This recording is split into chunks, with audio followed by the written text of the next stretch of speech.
ভ্রমণ মানে শুধু জায়গা বদলানো নয়, ভ্রমণ মানে নিজের ভেতরটাকে নতুন করে খুঁজে পাওয়া।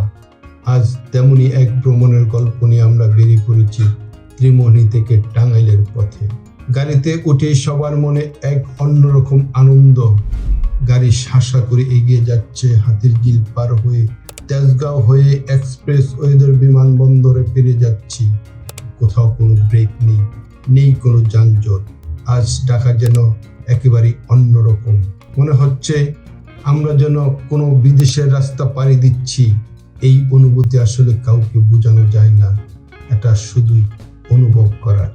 এই অনুভূতির মাঝেই কখন যে আমরা পৌঁছে গেলাম শ্রীপুলতলি বাইপাস, কালিয়াপুর। পেটে তখন হালকা ক্ষুধা, তাই সবাই নেমে পড়লাম সকালের নাস্তার জন্য। হোটেলে একটু হালকা পাতলা নাস্তা করে আবার যাত্রা শুরু করলাম গন্তব্যের দিকে। কিছু দূর যেতে হঠাৎ চোখে পড়ল বিশাল ব্রহ্মপুত্র নদ। কে আর এমন দৃশ্য মিস করতে পারে? গাড়ি থামালাম, সবাই নেমে পড়লাম নদীর পার ঘেঁষে হাঁটতে। নদীর ধারে সারি সারি ভুট্টা গাছ আর নদীর ঠান্ডা বাতাস আর চারিপাশে সবুজ আমাদেরকে পুরোপুরি মুগ্ধ করে দিল। আর নিজেকে আটকাতে পারলাম না, নেমে পড়লাম পানিতে হাত ভেজাতে। পানির সেই ঠান্ডা স্পর্শ যেন এক মুহূর্তে মন আর শরীর দুটোই শীতল করে দিল। এই সুন্দর মুহূর্তগুলো হৃদয়ে ধরে রেখে আবার রওনা দিলাম আমাদের গন্তব্য মহেরা জমিদারের বাড়ির দিকে। দীর্ঘ পথ পাড়ি দিয়ে অবশেষে পৌঁছে গেলাম মহেরা জমিদার বাড়ি। বর্তমানে এটি পুলিশ ট্রেনিং সেন্টার হিসেবে ব্যবহৃত হচ্ছে।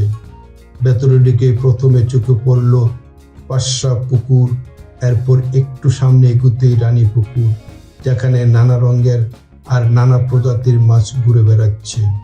পুরো জমিদার বাড়িটায় সবুজে ঘেরা, ফাঁকে ফাঁকে ফুলের গাছ, হরিণ, বানর, ময়ূর, খরগোশ, প্রকৃতি আর ঐতিহ্যের এক অসাধারণ মিলবন্ধন। ঘুরে ঘুরে পুরো জমিদার বাড়িটা দেখলাম। তাদের বাড়ির বিশালতা আর সৌন্দর্য দেখলেই বোঝা যায় জমিদারদের মনও হয়তো ঠিক ততটাই বড় ছিল। অবশেষে মন ভরা আনন্দ আর তৃপ্তি নিয়ে আমরা বেরিয়ে এলাম মহেরা জমিদার বাড়ি থেকে। সত্যি বলতে কি, সুন্দরের কাছে মানুষ সবসময় একটু উদাসীন হয়ে পড়ে। এই ভ্রমণের গল্প কিন্তু এখানেই শেষ নয়।